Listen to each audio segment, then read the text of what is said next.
नमस्कार मेरे सभी शिक्षक साथियों, मैं कविता स्वागत करती हूँ आपका मेरे YouTube चैनल government.edufun पर, जहाँ पर आपको बच्चों के लर्निंग वीडियो शेयर किए जाते हैं। साथियों, आज हम रीडिंग कैंपेन के बारे में जानकारी साझा करेंगे।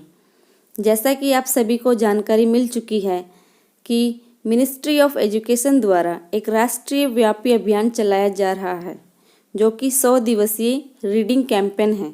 यह 1 जनवरी 2022 से शुरू हुआ है और जनवरी 2022 से लेकर अप्रैल 2022 तक 14 सप्ताह में 100 दिवस के अंदर हमें इस अभियान को चलाना है और इसे सफल भी बनाना है।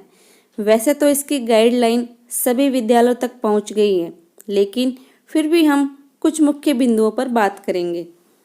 साथियों, यह अभियान बाल वाटिका से लेकर कक्षा 8 तक में पढ़ने वाले बच्चों की पठन क्षमता को विकसित करने के लिए है। इसके 3 समूह बनाए गए हैं।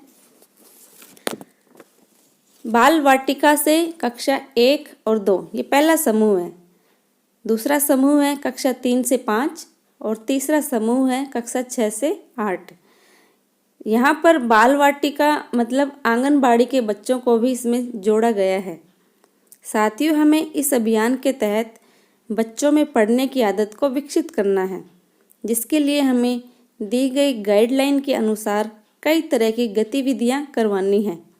14 सप्ताह तक हमें प्रत्येक सप्ताह की गतिविधियों की रूपरेखा तैयार करनी है और उसी के अनुसार हमें बच्चों को पढ़ाना है।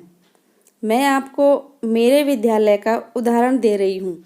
मैंने इस कार्यक्रम के प्रथम सप्ताह में जो गतिविधियाँ करवाई वो आपके साथ साझा करती हूँ।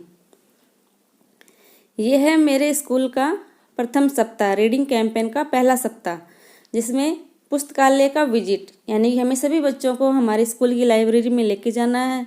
वहाँ बच्चे अपनी पसंद की किताबें, कहानियों की किताबें या कोई कविता, कुछ भी वहाँ से बच्चे देखेंगे और उन्हें पढ़ेंगे। सप्ताह के दूसरे दिन है परिवार के बारे में चर्चा। हमें बच्चों से उनके परिवार में रहने वाले सदस्यों, वो क्या काम करते हैं, उनके बारे में चर्चा करनी है।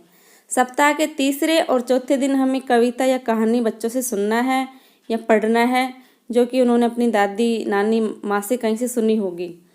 और 5वें दिन हमें बच्चों का परिचय, बच्चा अपना परिचय खुद देगा। और सप्ताह के 6ठे दिन शनिवार को एक खेल खेलना है। और साथियों, इन सभी चीज़ों का हमें रिकॉर्ड भी रखना है। सप्ताह के प्रथम दिन सोमवार से लेकर शनिवार तक हमने जो भी गतिविधियां करवाई हैं, जो भी हमने कार्य किया है, उसका हमें रिकॉर्ड रखना है। जैसा कि आप स्क्रीन पर देख रहे हैं, ये मेरा बनाया हुआ है। मैंने जो समूह प्रथम के लिए बाल वाटिका और कक्षा 1 और 2 के लिए जो गतिविधियां करवाई हैं, वो मैंने इसमें लिखी है। जैसे सोमवार को मैं बच्चों को पुस्तकालय में लेके गई, वहाँ बच्चों ने अपनी किताबें देखी, किसी ने पढ़ी, किसी ने ले ली, और उसके लिए हमें किस चीज़ की ज़रूरत पड़ी, आवश्यक सामग्री, वो हमें आगे लिखनी है। जैसे यहाँ पुस्तकालय की पुस्तकें, और एक खेल भी है। एक ट्रे में रेत या सूजी, नमक, जो भी हमारे पास उपलब्ध हो वो हमें लेना है। उसमें बच्चे अक्षर, शब्द कुछ भी लिखेंगे।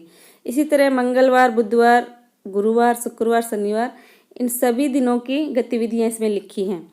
ये है कक्षा 3 से 5 में जो दूसरा समूह है, उसमें जो गतिविधियां करवाई गई हैं उसका लेखा जोखा हमने इसमें रखा है।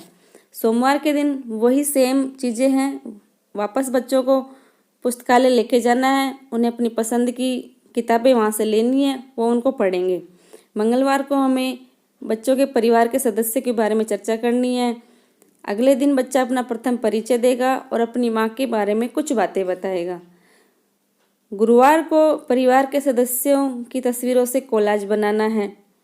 शुक्रवार तक माँ, दादी, नानी, माँ से सुनी हुई कोई भी कविता या कहानी बच्चा आपको कक्षा में सुनाएगा। सैटरडे यानी शनिवार को हमें करना है सीन सेट स्टोरी, यानी कि आपको कोई भी कहानी, आधी कहानी बोल के, सुना के उस वाक्य को अधूरा छोड़ना है और बच्चों से पूछना है कि अंत में क्या होगा। साथियों, इन सब बातों के साथ ही हमें एक काम और भी करना है, वो ये है कि हम जो भी एक्टिविटी करवा रहे हैं उनका हमें वीडियो बनाना है और फ़ोटो लेने हैं। और ये जो वीडियो और फ़ोटो होंगे जो बिल्कुल साफ़ और क्लियर होंगे, उनको हमें विभाग द्वारा जो लिंक हमें प्रोवाइड किया गया है, जो गाइडलाइन में दिया गया है, उस पर जाकर हमें इन फ़ोटो और वीडियो को अपलोड करना है और ये हमें आवश्यक रूप से करना ही है। उम्मीद है आपको सारी चीज़ें समझ आ गई होंगी। Thanks for watching. Please like, share and comment.